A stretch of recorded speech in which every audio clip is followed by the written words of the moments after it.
In the several months that I had shared the Baker Street lodgings with Sherlock Holmes, I was consistently amazed by the indefatigable energy he poured into his never-ending war on crime. But my physician's eye could see the strain that perhaps another wouldn't have noticed. Thus it was one morning that I prevailed upon him to join me for a day in the country. All seemed tranquil at first, but I was to learn, as I did in later years, that when Sherlock Holmes did not seek trouble, it often sought him.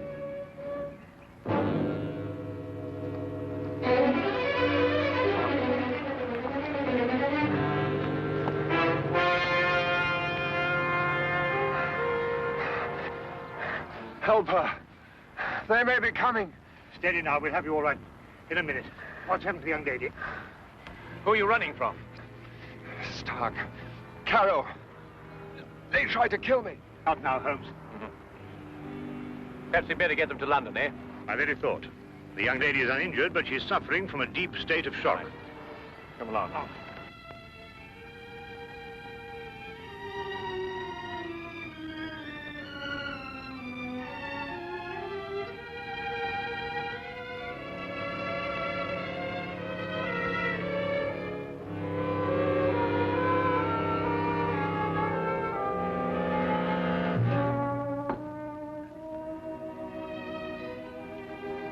Just drink this, will you?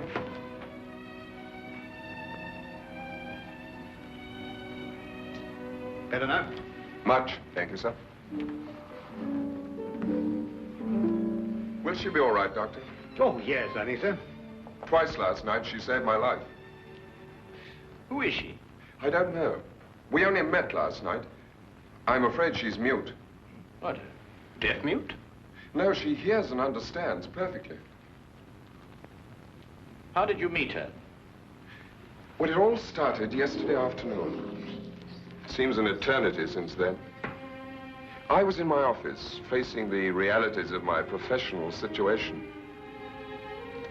I suppose that everyone finds his first venture into independent business to be a dreary experience. After a year of it, I'd about decided to admit failure and seek employment with some recognized firm. It was at that point that I received a client. Mr. Hatherley?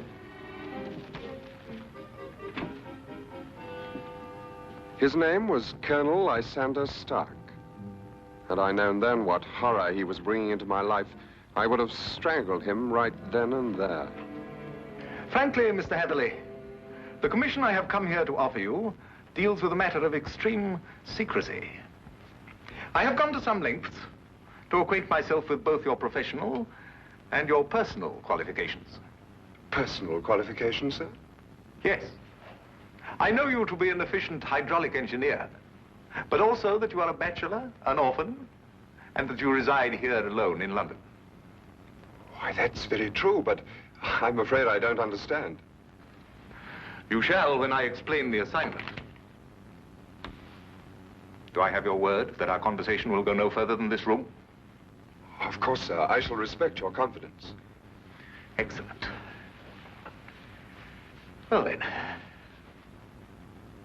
Does £50 for a night's work appeal to you? £50? I note by your expression that you suspect some illegality. Let me set your mind at rest on that score. Exactly what you want me to do? To repair a hydraulic press, Mr. Hatherley. A rather large hydraulic press. Well, that hardly seems unusual.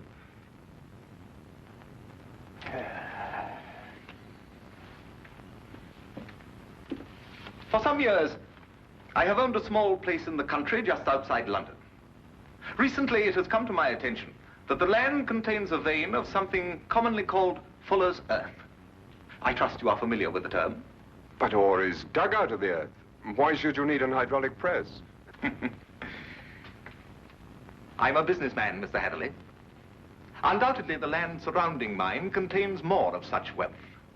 I hope to use the income from my own discovery to purchase my neighbor's land cheaply before he discovers its hidden wealth. I see. If my neighbor were to suspect what wealth he treads on daily, he would never sell at any price. It's quite clear now. You use the press to mold the dug earth into some innocent form so that you can dispose of it without suspicion. Precisely. Very ingenious. There's a fortune down there. A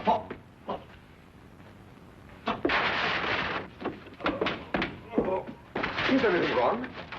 What is it, Colonel Stark? Can I get you something?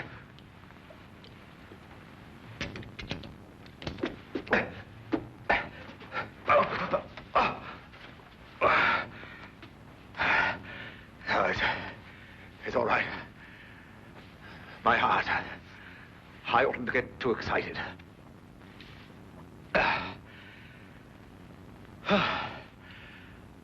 Well, I've put my trust in you, Mr. Heatherley.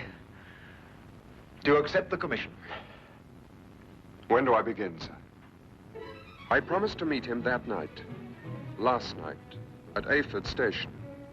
The time he suggested was quite late, 11:30, but he insisted that it would be less conspicuous. I freely admit that the money kept me from exercising a more natural curiosity at such bizarre proceedings. One point, sir. When we encountered you, admittedly you were in a highly nervous state, but you kept repeating that they were after you. Did this man Stark have a confederate? Yes, a foreigner, a man named Carrow. I was to meet him later that night. Go on. Last night I boarded the train to Ayford and arrived there a little past 11 as ordered. And Colonel Stark was waiting? He was.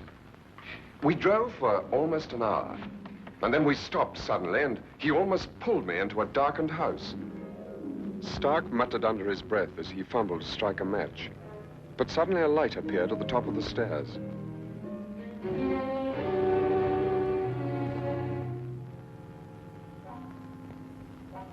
It was the first time I saw this young woman, gentlemen. Even in the poor light, beauty and fear were sharp in her face.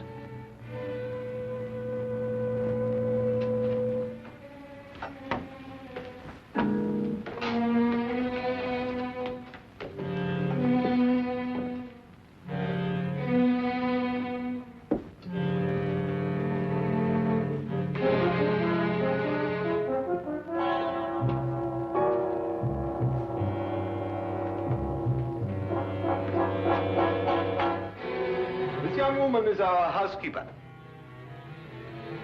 How do you do, miss? She cannot answer you, I'm afraid. She is quite mute. I forgot to tell you that I have a colleague, Monsieur Carroll, brilliant mineralogist. I'll fetch him for you, if you'll excuse me for a moment. By all means.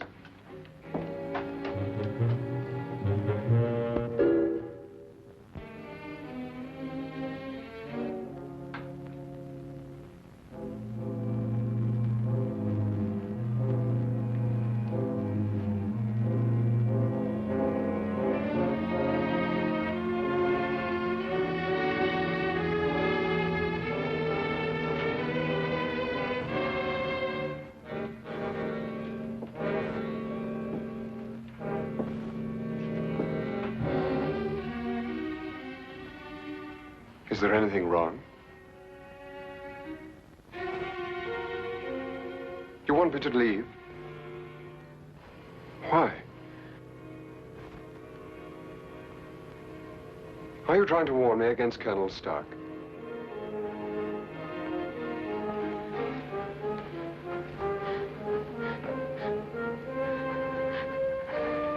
But why should I fear Colonel Stark? I only met him this afternoon.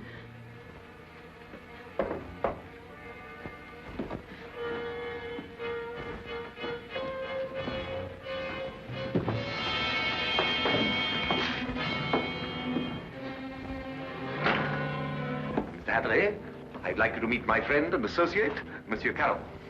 A pleasure, sir. Colonel Stark will show you our press and explain the difficulties we have. I'll join you in a moment. After I have arranged with our housekeeper for your stay tonight. Yes, that's a good idea. Will you come this way, Mr. Heatherley?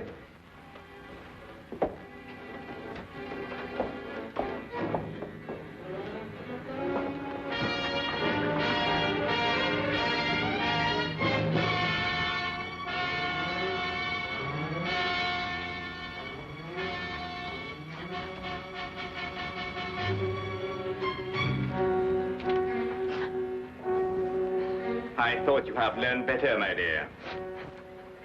Perhaps I'll have to send you back to school.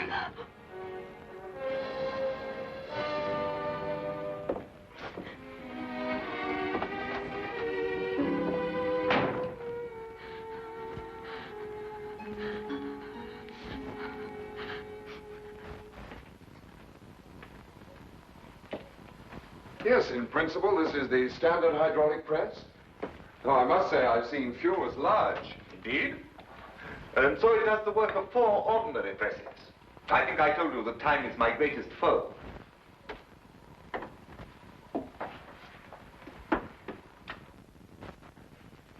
Would you bring more light, please?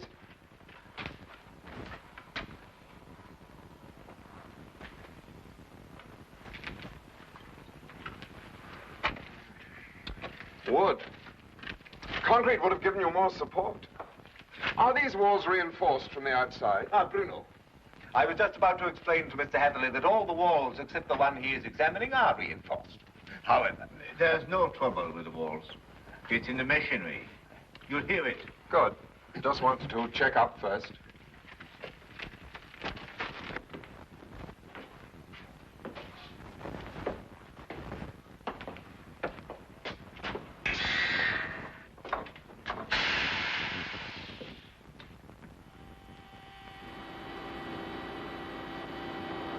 Now listen.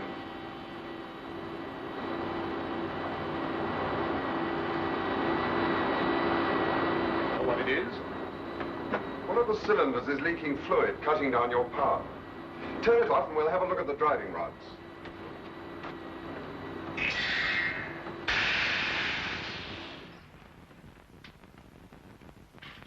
I knew what I was after, and the rest proved to be no problem.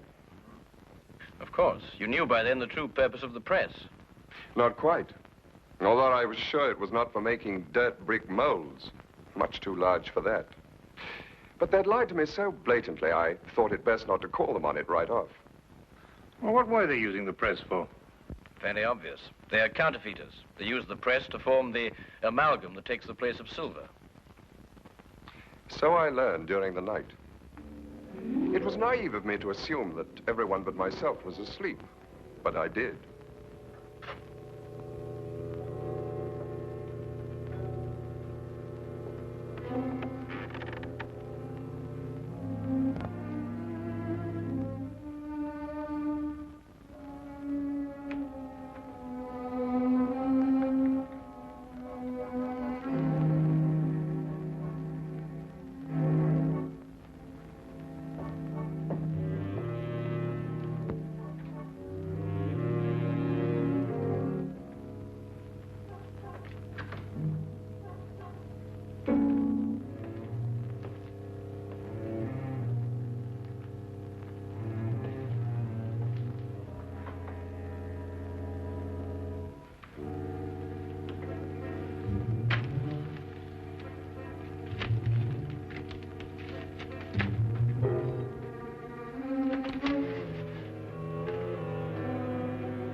It's amalgam, Mr. Hatherley.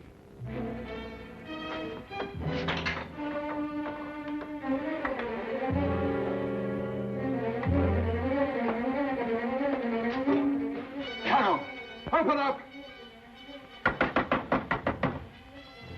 Let me out of here, Carol!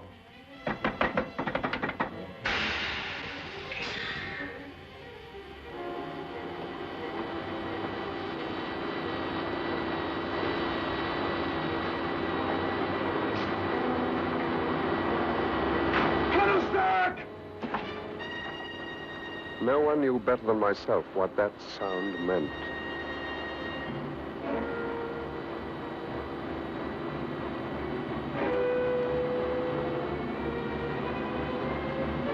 Caro had started the press. Within minutes, that cold ceiling would be down with a force capable of grinding me to a shapeless pulp. And there was no way in the world I could stop it.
will come with me.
What is this?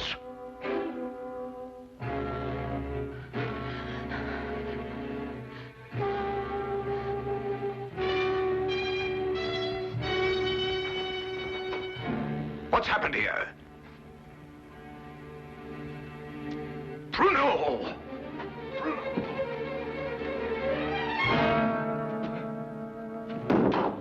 No. No.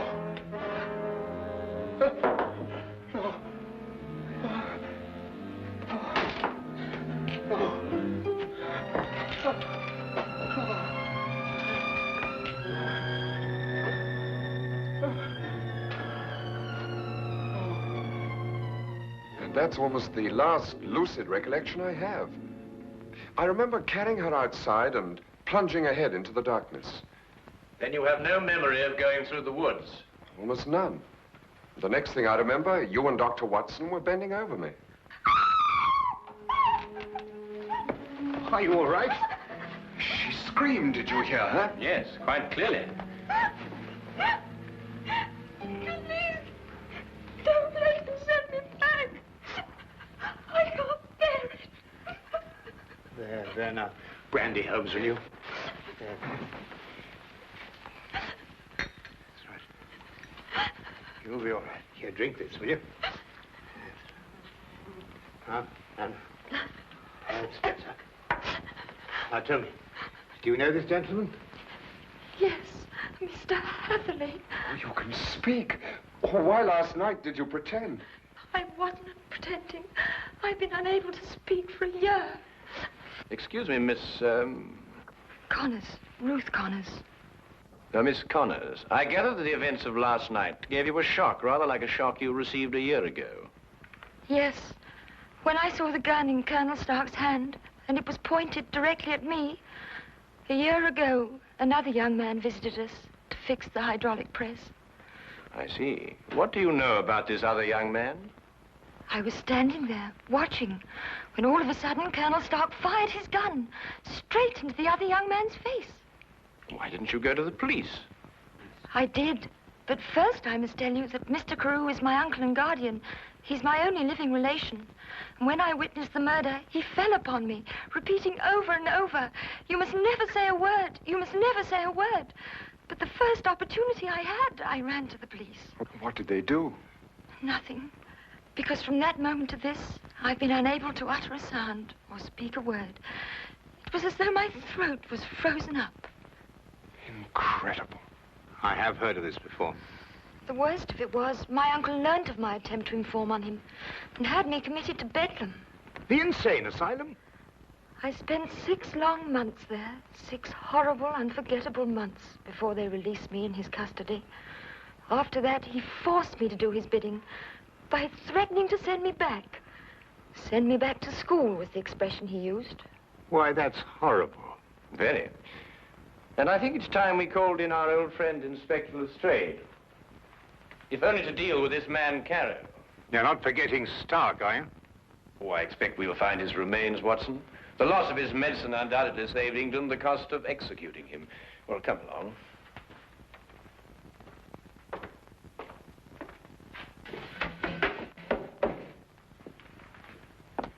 Now that young Mr. Hatherley tells us about neglecting the candle while he made his escape, I can place the blame for the fire. You sure it was Colonel Lysander Stark whose remains you found here? No doubt. Several articles of authentic identification, no doubt. Anything else? No, Inspector. Sorry. All right, thank you, Constable. Now where's Holmes got himself to? He just went down to the station. He said he'd be back in a minute. Look here, if Holmes thinks he can do... I'm sorry to keep you all waiting. Well, everything's settled, Lestrade? About as settled as it's likely to be. Stark's dead. Carrow's escaped. The only thing now is to go back to London and put out an alarm for him. Oh, dear. Well, tell me, what about the money? What money? Well, you know, the money they were making, the counterfeit. Have you found any? Well, no. Oh, I suppose Carrow took it with him. Well, a man would have to be pretty desperate indeed to even bother with real money, let alone counterfeit. What are you suggesting, Holmes? Miss Connors, the only carriage used here is the carriage that Mr. Hatherley rode in. Is that right? Why, yes, I think so. I see. And that carriage has been in the livery stable since last night. Thanks to an obliging constable, I found one of Mr. Carrow's footprints. But there was no trail of similar prints leading away from the house. Mark you, I didn't imagine that he would try and make his escape on foot. How did he get away, then? He didn't, my dear fellow. He's still in this house, hiding somewhere. What? Mr. Holmes, there's a cellar where... I examined that cellar myself. No, I mean the special cave they dug under the house to hide the money. And there must be an entrance from the house itself. Well, I wasn't permitted to know exactly where, but I'm sure it was in this room somewhere. Thank you. Well, let's try and see, shall we? I beg your pardon.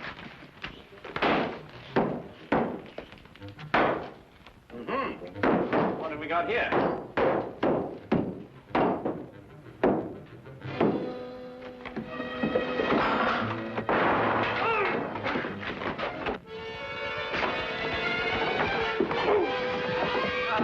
Very neat, Watson. Oh, there wasn't anything to it. Now then, what have we got here? Oh, just nicked me, Doctor. Nothing serious. Well, we'll have a look at it anyway. No. Some of you may lend a hand in here. That's that. I don't believe you'll have any more trouble with Mr. Carew. This has been a nasty business all round. I've lost my £50 fee, been roughed up, but it could have been worse, I suppose. A good deal worse, my friend. For example, I believe this is yours. Mine? Yes. What is it? Your shoe, I believe. I recovered it from the press. Yes, it makes one think, doesn't it?